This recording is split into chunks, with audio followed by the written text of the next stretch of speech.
क्या बात है, क्या बात है मालिक, बहुत अच्छे बहुत अच्छे।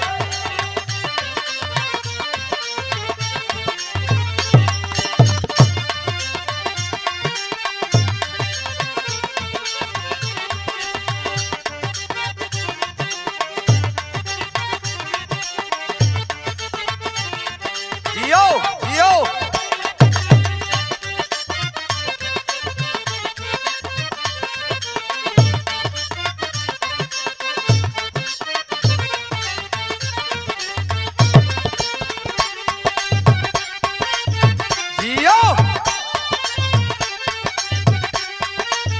बाबा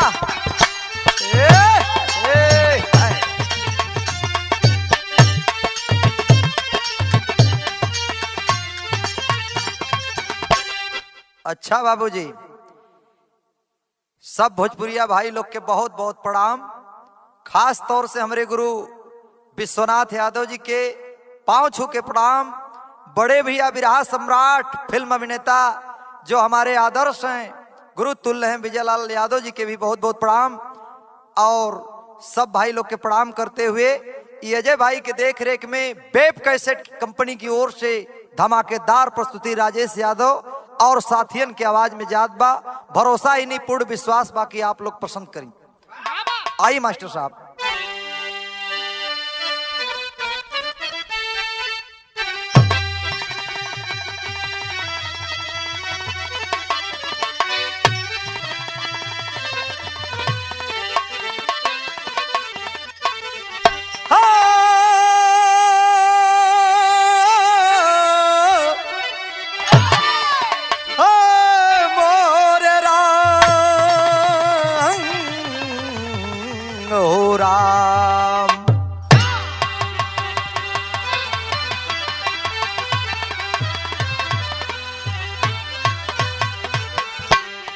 बिरहा का शीर्षक होगा बेवफा पति उर्फ नारी एक देवी है।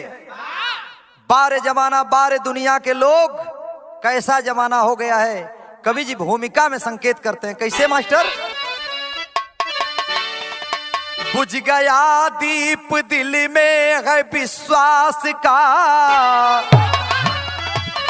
चल रही है हवा आज गए नियत की। बुद्धि पे ताला तो सबके लगा गए, जुर्म से अर्थी उठती गई इंसानियत की। बेवफा हो गया है ये जालिम जमाना, होती कदर ना अब मासूमियत की। व्याकुल विवश गए लाचार बोला, हिल गई नींव नाजुक है सबके नियत की।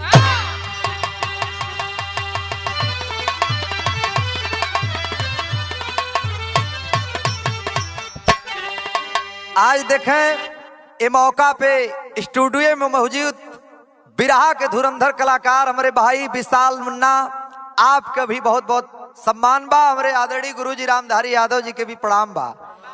बिरहा के शुरुआत में कवि जी कव्वाली का टुकड़ा लिखत हो मास्टर, कोई आशिक अपने मासूका से कह ले बा, कैसे?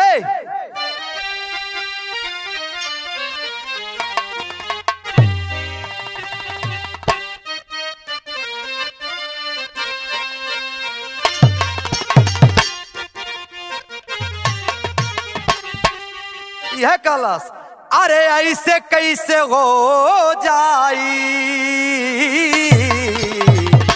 आज ऐसे कैसे हो जाई, मोहब्बत के सौदा।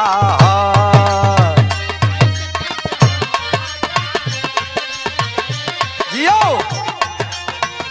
अरे बारे लाल भरत दिया बा।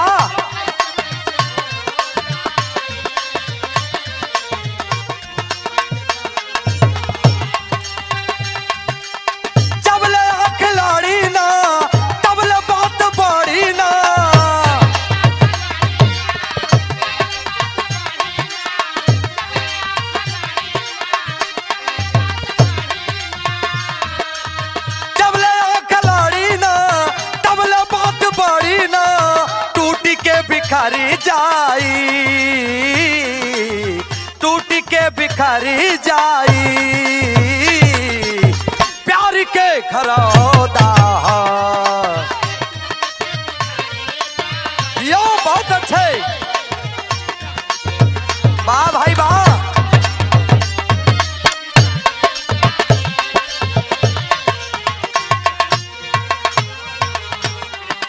ए बाबू ई तो गजल कलाइन रहल, लेकिन आज के जमाना के देखते हुए बार अत्याचार, अनाचार, भ्रष्टाचार चरम सीमा के पार है बाबू। ए लिए कवि जी लाइन लिखलन, का लिखलन? जिंदगी क्या होती गए, जिंदगी क्या होती है, आज हम बताएंगे। जिंदगी क्या,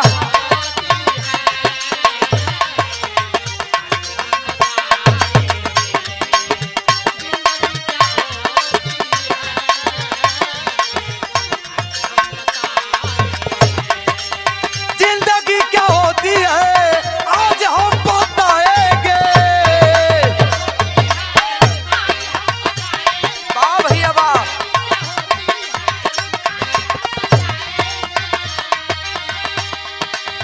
जिंदगी क्या होती है, आज हम बताएंगे। आंसुओं की कीमत क्या, आंसुओं की कीमत क्या, दर्द हम सुनाएंगे। आंसुओं की, बहुत अच्छे बहुत अच्छे।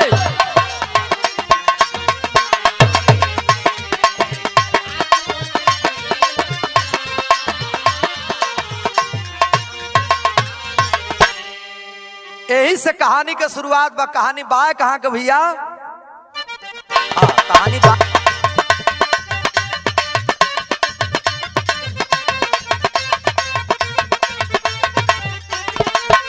कहानी में कवि लिखते हैं, फौजियों का जीवन क्या है।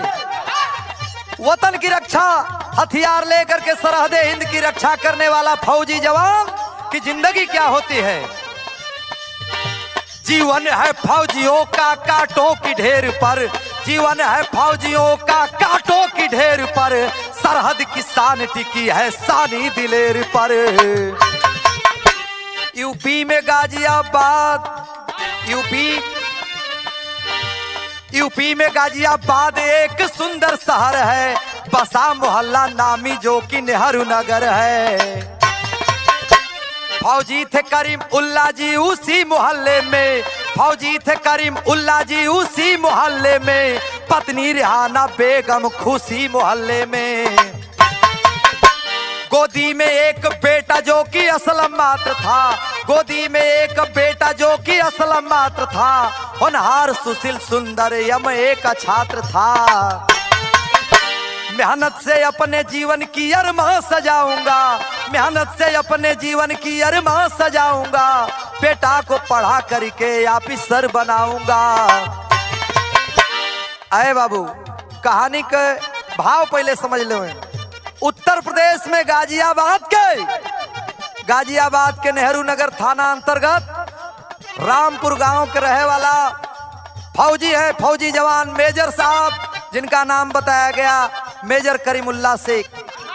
मेजर करीमुल्ला जी छुट्टी लेके घरे आयल हुआ। ए बाबू, वही समय 4-6 रोज के बाद आज ड्यूटी पर से टेलीफोन आयल, जल्द से जल्द मेजर साहब आ जाइए, दुश्मन लड़ाई छेड़ दिए है। तो चल देते हैं। चलन मास्टर तो बिरहा में गीत बदल गए।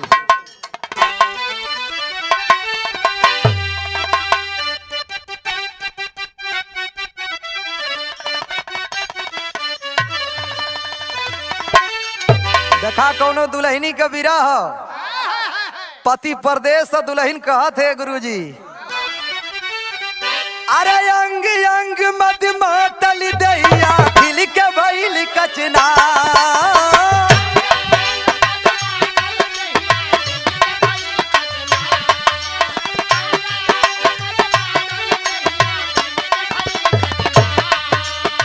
हमारा मन के आसरा जा रहिया जो ही तुहार मोरे बलम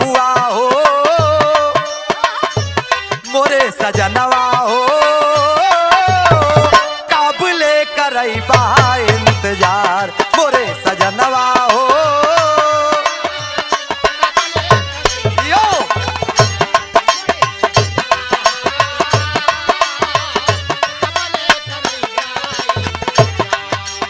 ई तो गीत का लाइन बा, लेकिन ड्यूटी लगी है मेजर साहब अपने टोली के साथ जो है जम्मू कश्मीर में चल दिए। तब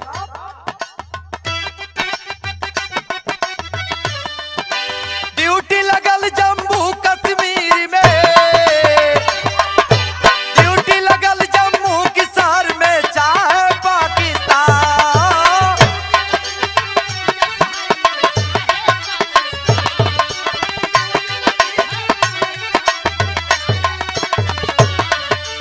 हिंद देश के नारी अपने, हिंद देश के नारी अपने जहाँ हुए कुर्बान मोरे जवनवा हो, मोरे जवनवा हो। भारत बा के रखली हसान मोरे। जियो जियो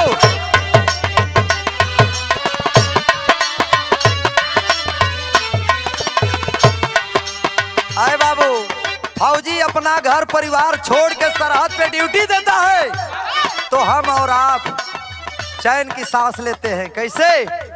छोड़ी परिवार जा राहत फौलादी,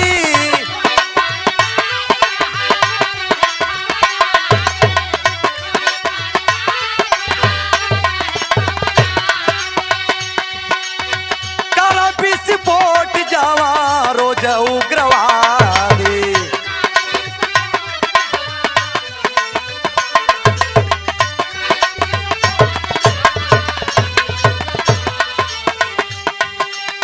टोली लेके सरहद ऊपर चल भइले जवान,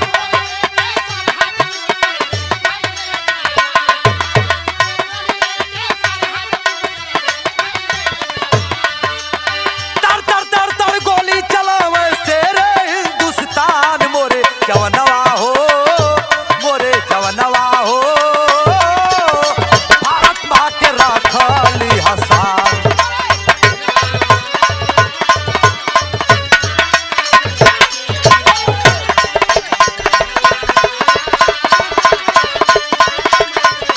बाबा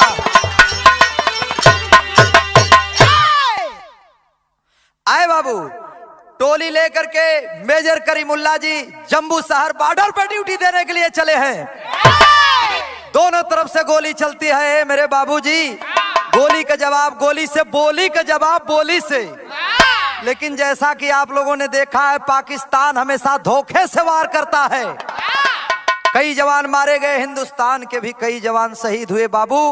इतने में एक गोली सनसनाते हुए पीठ में पीछे से आके मेजर साहब को लगती है और मेजर साहब धरती माँ की गोद में सो गए। माँ तुझे सलाम कहते हुए हमेशा हमेशा के लिए इस धरती से विदा हो गए। आए मेरे बाबूजी, मेजर साहब का पार्थिव शरीर तिरंगे झंडे में लपेट करके आज नेहरू नगर गांव में जिस समय आया है, दुल्हन खबर सुनती है, रो पड़ी। खई के रे सैया कहाँ चल गिला, हमके छोड़ के बचवा के कैले कैसे पालब पोसब। एक ही बेटा है, रोत है तो एक तरफ गर्व भी है कि हमार पति देश के लिए शहीद भयल बा। आए बाबूजी रो के कहत का ही मास्टर, यही पे गीत बदल गए। कवन गीत बा?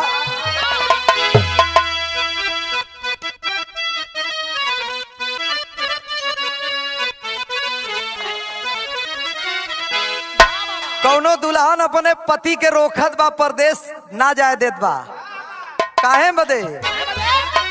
अरे करिया हो के यही बाए राजा, करिया हो के आई बाए राजा, जनी जा कोई लरिया। जियो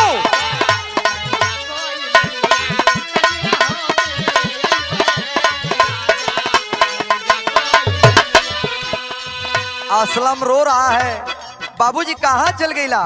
सपना भइल है ना साकार बाबू, सपना भइल है ना साकार बाबू, रोए लगल असलम, सपना भइल है ना साकार।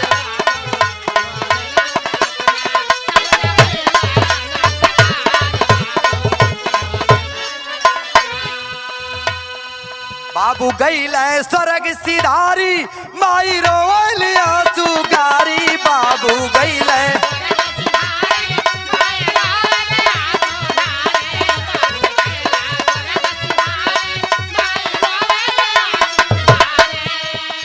कैसे बीती है दिन हमार बाबू कैसे बीती है दिन हमार बाबू रोए लगल असलम यो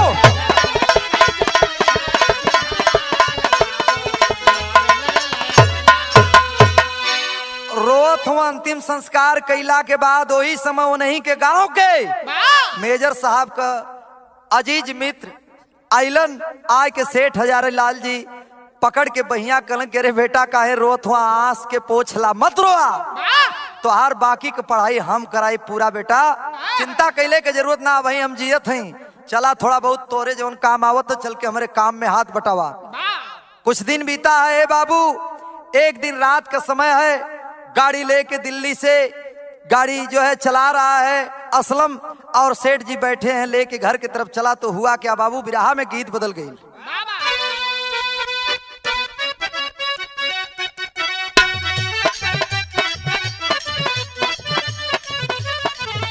दिखाई गीत का बड़ी चर्चा रहल गुरुदेव के करा खातिर कैलू भौजी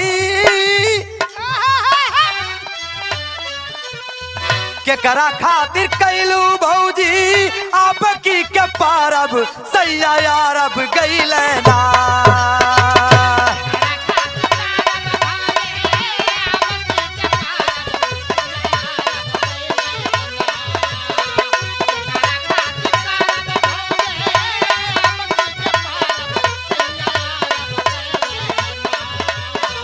के करा खातिर कैलू भौजी आप की के पारब सैया यारब गईले ना तसज पर के करा संग लहड़ब सैया यारब गईले ना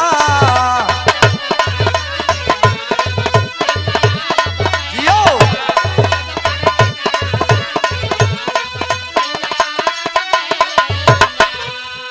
असलम गाड़ी चलाते हुए आ रहा है गाजियाबाद में जो ही यमुना पुल क्रॉस किया जाम लगा है कुछ सोच रहा है क्या सोच रहा है बाबू गाड़िया चलावे असलम सोचे अपने मनवा हो विपत्ति आइली ना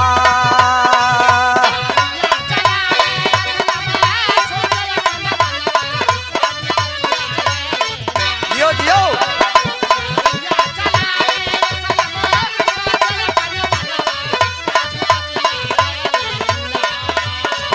गाड़िया चलावे असलम सोचे अपने मनवा हो विपत्ति आइली ना भाई ले एक्सीडेंट वही रातिया हो विपत्ति आइले ना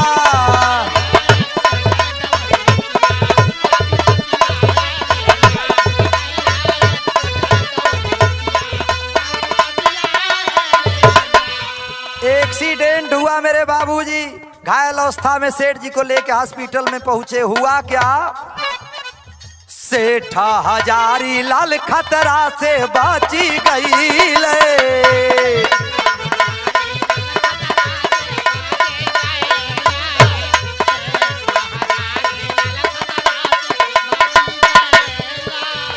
असलम अस्पतालिया में भर्ती जाके भइले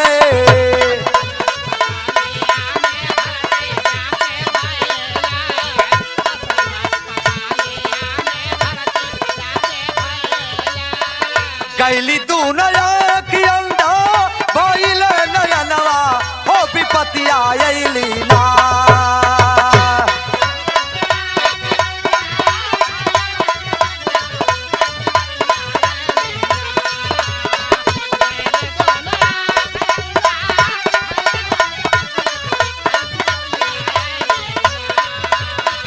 कैली दोनों आँख अंधा भइले नयनवा हो विपत्ति आइली ना तमाई रोए दिनवा रतिया हो विपत्ति आइली ना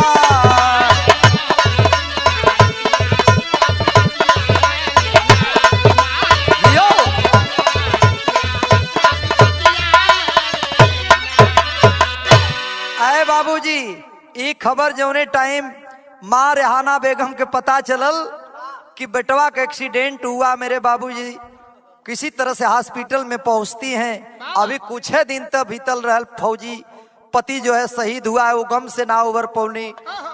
और एक्सीडेंट का नतीजा ये भल मेरे बाबूजी की बचवा का दोनों आंख की रोशनी हमेशा हमेशा के लिए छिन गई, अंधा हो गया असलम। आज किसी तरह से हॉस्पिटल से लेके जब घर अलन, कुछ दिन बीतल है। एक दिन असलम का मामा जी अलन, कहलन कि माई को बड़ी चिंता बा, देख ना जात बा, बहन हमार विधवा हो गई, भांजा भी अंधा हो गया। तो बाबू कैलन का विदेशिया में भाव बा मास्टर,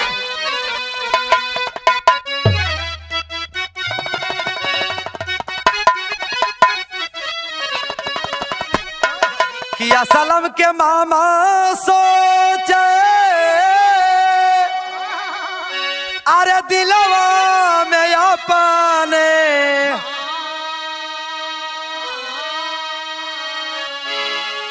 अरे भांजा मोरी अंधा बाटे विधवा बहिनिया।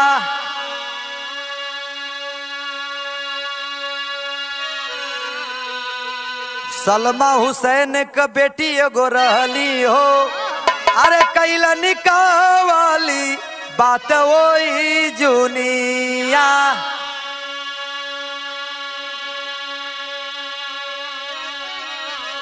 रहली बदसूरती गए बतिया छिपाई देहले, अरे ससुर में अली सलमा बनी के दुल्हनिया।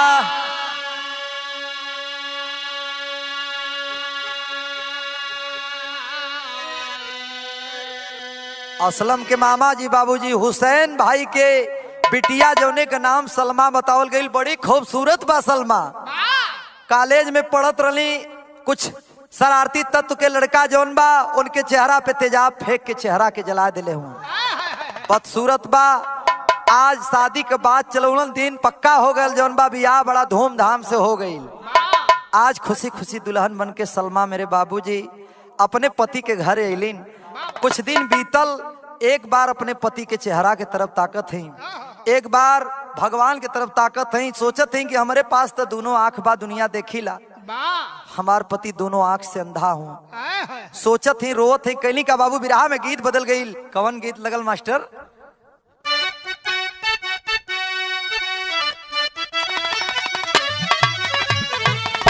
गीत से बढ़िया हमारे बिरहा का भाव कवि जी लिखलन।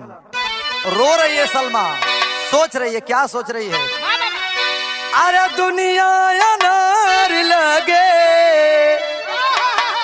अवतार लाई, मोरे साजन वो कि मोरे साजन वो तो अब कहाँ लेके जाए। बहुत अच्छे यो।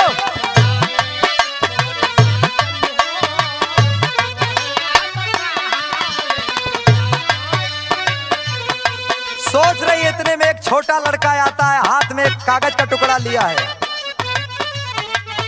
वाह, लागल नेत्र दान कैसी विरगाउआ में।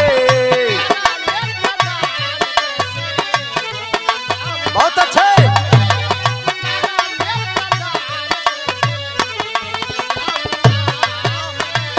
भारी फार्म साला माता, भारी फार्म साला माता अपने नाउआ से।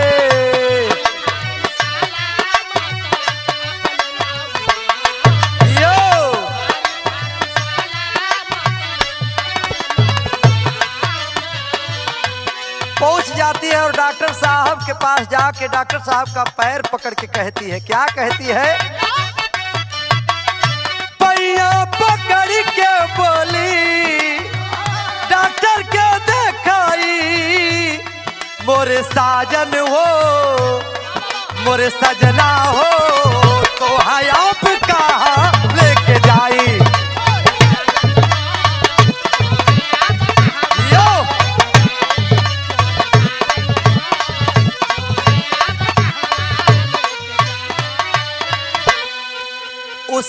में नेत्रदान का शिविर लगा है। अपने पति को लेके पहुंचती है और पति के नाम से फार्म भर देती है। जब नंबर आता है डॉक्टर बाबू के पास जाके कहती है, साहब हम तो दोनों आंख से पूरी दुनिया देखिला न, हमार सैया जी तो दोनों आंख का अंधा हुआ, इनके खातिर का अंधेरा का उजाला। ए बाबूजी आँखिया हमरे सैया के लगा दा। कहले कि भाई जब आंख उपलब्ध होगी तभी हम लगा सकते हैं। पैर पकड़ के रोने लगी, कही कि ये सरकार काहे ना हमार एगो आँखिया लगा देती हमरे सैया के। डॉक्टर साहब चेहरा ताके लगना, बारे औरत इस कलयुग में इतना बड़ा त्याग। एक सप्ताह बाद वही पते पे पहुंचती है, पति को लेके दिल्ली में ऑपरेशन कराने के लिए। बाबू डॉक्टर साहब से हाथ जोड़ के कहती है, क्या कहती है मास्टर, गीत बदल गई।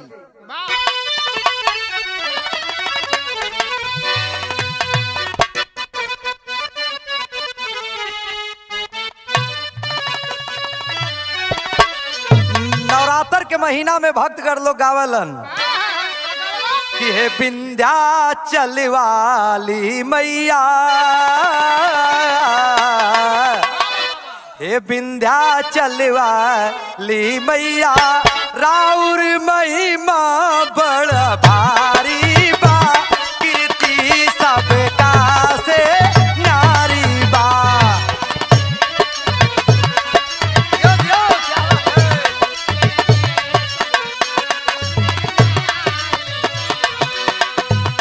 लेकिन भाव कितना अच्छा कवि जी लिखलन।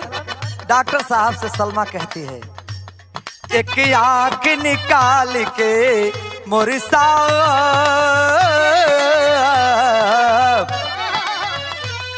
एक आंख निकाल के मोर साहब, आंख लगा दा मोर सैया के, कर जोर पड़ती पानी पैया के।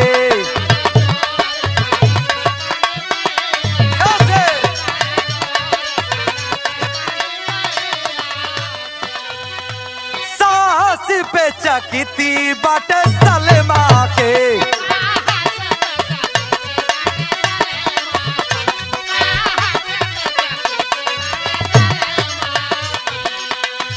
एक आंख दिया दान पलमा के,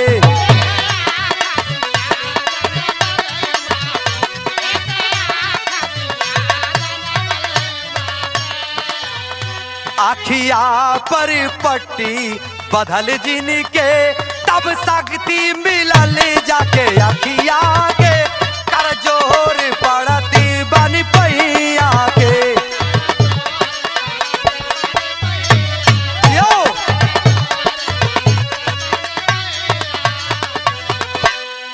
ऑपरेशन के द्वारा सलमा की एक आंख निकाल के उसके पति को लगा दी जाती है।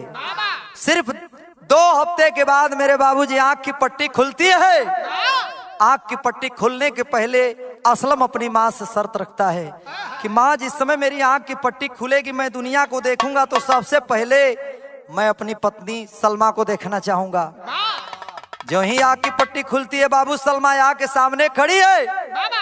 आके जो ही देखता है, बदसूरत चेहरा देखने के बाद क्रोधित हो गया, कहा खबरदार, अरे माँ ये कौन है मेरे सामने बैठी है। माँ कहती है, बेटा यही तेरी पत्नी है।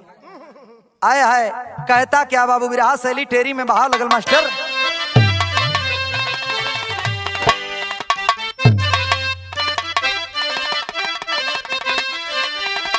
अरे मोरे राम सुराही में समुंदर मिल गया, सुराही में समुंदरी, ओ सुराही में समुंदर मिल गया, किस्मत फूट गई मोर नारी मिलत छछुंदर। अरे छछुंदर, अरे छछुंदर, किस्मत फूट गई मोर नारी मिलल छछुंदर, सुराही में समुंदर मिल गया। पैर की जूती सर की शोभा, पैर की जूती सर की शोभा कभी नहीं बन सकती है। नजरों से मेरे दूर हट जा, डायन चुड़ैन लगती है। धक्का देकर घर से निकाला 3 बार वह तलाक कह के, यमुना में देने जान चली है, ना जीऊंगी जग में रह के। 3 बार तलाक कह के कहा कि निकल जाओ, तुम मेरी पत्नी नहीं हो सकती हो, आज के बाद मेरी जिंदगी में झांकने की कोशिश मत करना। रोते रह गई, गिड़गिड़ाते रह गई। मेरे बाबूजी सुना नहीं। रात का समय 8 बजे, घड़ी 8 बजे उलस निकल देती है और यमुना नदी के पुल पे सोचती है कि मेरा जब पति धोखा दे दिया तो मैं जी के क्या करूंगी। यही सोचते हुए जा रही, हुआ क्या मास्टर, बिरहा में गीत बदल गई।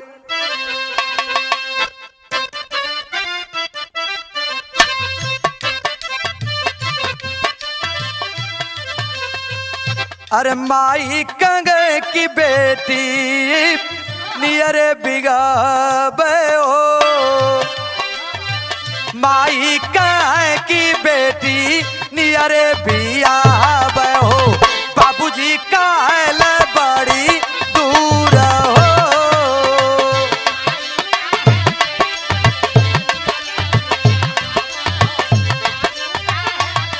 जियो जियो जियो। लेकिन गीत से बढ़िया कवि जी भाव लिखलन। जो ही पुल के ऊपर से कूदना चाहती है, इतने में दीनदयाल दुबे साहब, इंजीनियर साहब गाड़ी से आ रहे थे। देखे कि ये लड़की जान देना चाहती है, ड्राइवर से आवाज दिए गाड़ी रोको। गाड़ी रोकने के बाद जाके कलाई पकड़ के 2 तमाचा जड़ दिए। अरे लड़की क्यों जान देना चाहती है?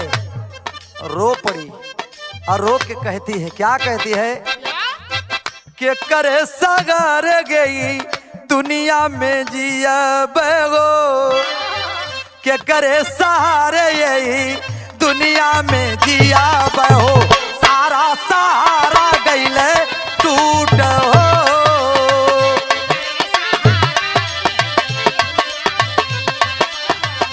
जियो जियो।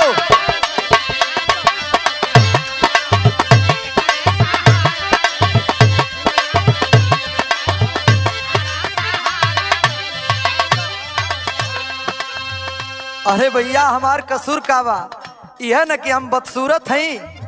बाटी बदसूरती है बाटे कसूर मोरा, बाटी बदसूरती है बाटे कसूरा मोरा, सरिता से साहिल गईले छूट हो।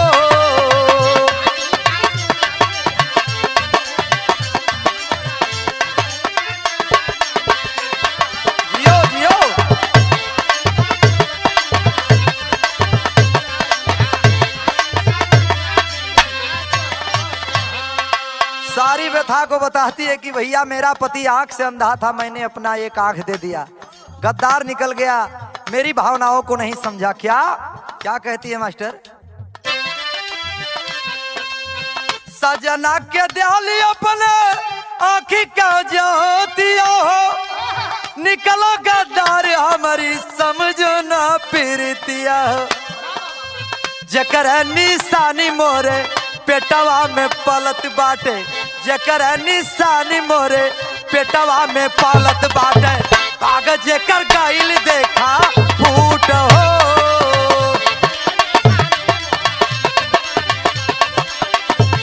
जियो जियो।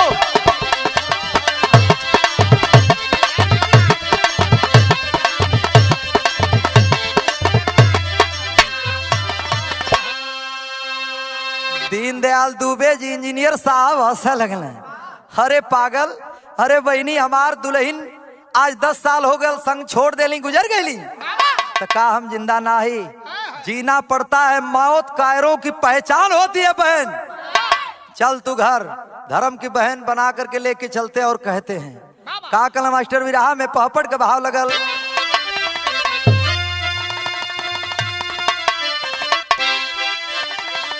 अरे बेकार गवावेलू आपल तू परनवा हमारी बहिनी हो, अरे बेकार गवावेलू आपल तू परनवा हमारी बहिनी हो, तैयार मदद के खातिर आई बिरनवा हमारी बहिनी हो।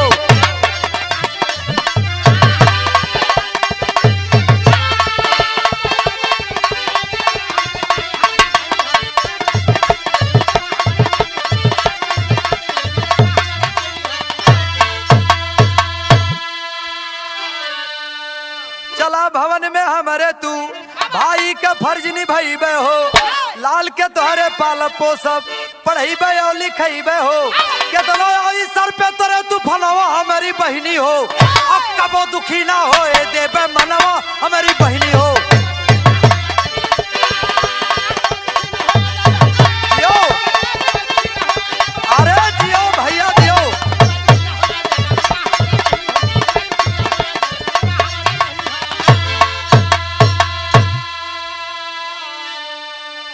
घर पे दुबे जी जब ले के पहुंचलन, सलमा जो है बुरका में है बाबू, बुरका पहनी है। गांव के लोग कहना है पंडित जी का देखा, ई लगत बा कि भाई चौथे फन में जौन के बियाह कह के लेके आओ थो अपने कौम का ना, एक मुस्लिम परिवार का मेहरारू के। कहना भैया तनी अच्छा सोच भी लोग रखल करा, हमेशा काहे बुरा सोचेला। धर्म का बहन बना के लेके कुछ दिन के बाद बाबू भयल का आल्हा का भाव लगल।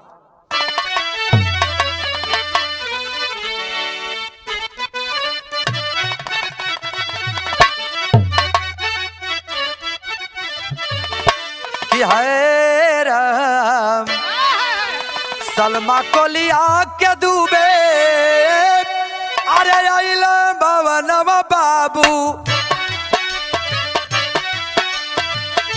गोदिया में पैदा भइल ललन होना।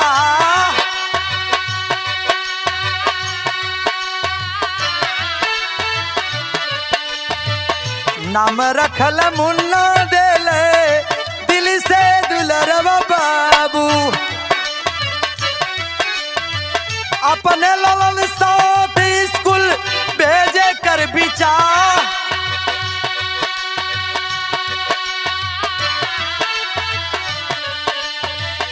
मर गईली रेहाना बेगम कई के आपसोसिया पंचो, मांगल भी कया सलम जाके द्वारे द्वार।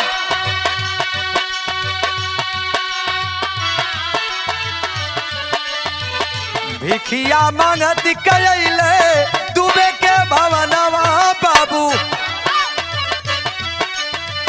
गिर गया बेहोश होके भूख से लाचार।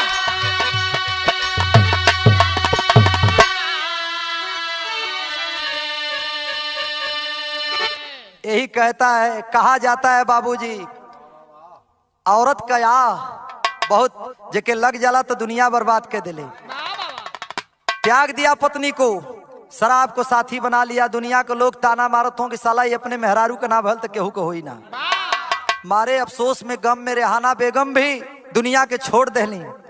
भीख मांगते मांगते पहुंचाए वही दिल्ली की नगर में मंगोलपुरी में दीनदयाल दुबे जी इंजीनियर साहब के राज दरवाजे पे पहुंचाया। जो ही स्कूल से बास आती है इतने में भूख प्यास से व्याकुल गिर के तड़पने लगता है। जब तड़पने लगता है तो बच्चे स्कूल की गाड़ी में से उतरते हैं, अंदर जाते हैं। वही मुन्ना कहा कि अरे माँ देखो दरवाजे पे कोई सोया है। सलमा जाके पहचान जाती है, कहती है क्या बाबू सदर अलहम भाव बा।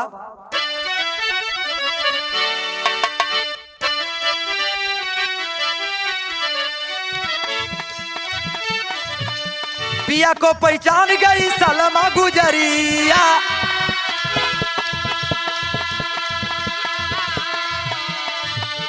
द्वारे से धिगाने लगी देखे धिक्कार।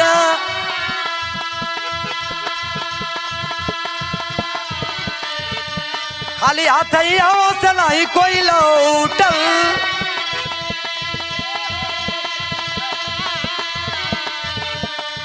खाली हाथ यहाँ से नहीं कोई लौटल। काहे के भिखारी खातिर भैलू तू अंगार बोला।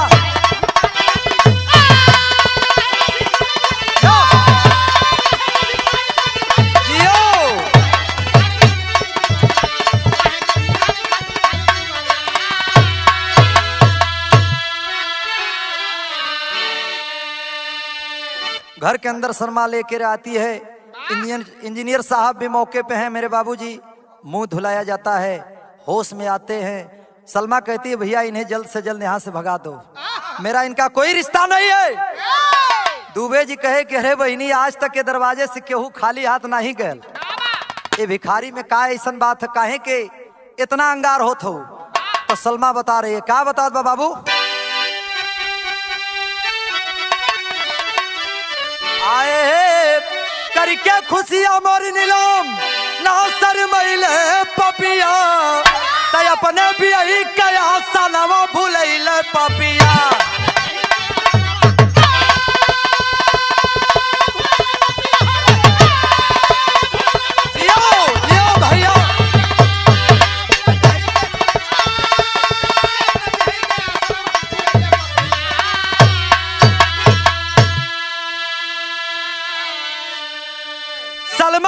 समझाने लगे बाबू दीनदयाल हो, दर दर का ठोकर खा के बाटे ही बेहाल हो।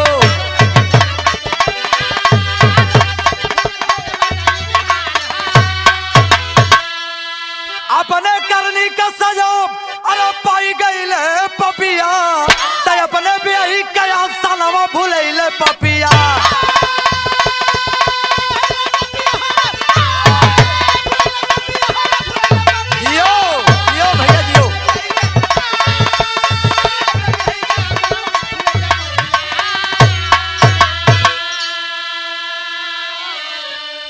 दुबे जी कहे कि अरे बहन, जो शाम का भूला हुआ अगर सुबह घर आ जाए तो उसे भूला नहीं कहते हैं। पैसा लगा करके बहन के नाम से मंगोलपुरी के बगल में बाबूजी एक मकान खरीद करके देते हैं। जौने टाइम बहनी के विदाई होत बा पूरा गांव के लोग रोवत न। कैसे रोवत हूँ भैया? कहा दौलत देख के दुबे जी खरीदल मकानवा, असलम के धरा अपने संगे कमावा।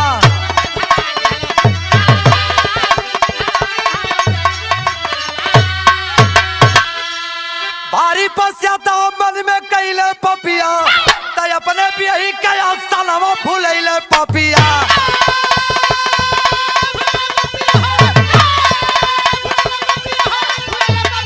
जियो जियो भैया जियो।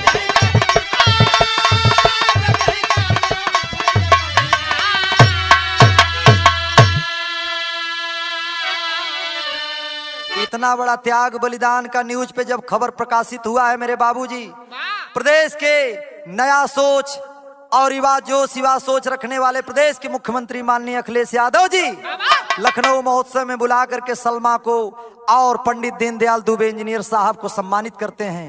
दुबे जी, आपके तरह समाज में समाज सेवक रह बहुत जरूरी है। बिरहा के अंतिम लाइन बा, तो गुरु बिहारी रमन बेचल श्यामा सीताराम,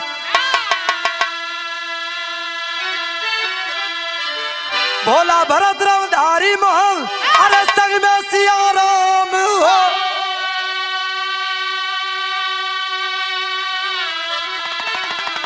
कह सुराही में समुंदर मिल गया, तो राजेश विश्वनाथ बिरहा में बड़े सिकंदर सुराही में।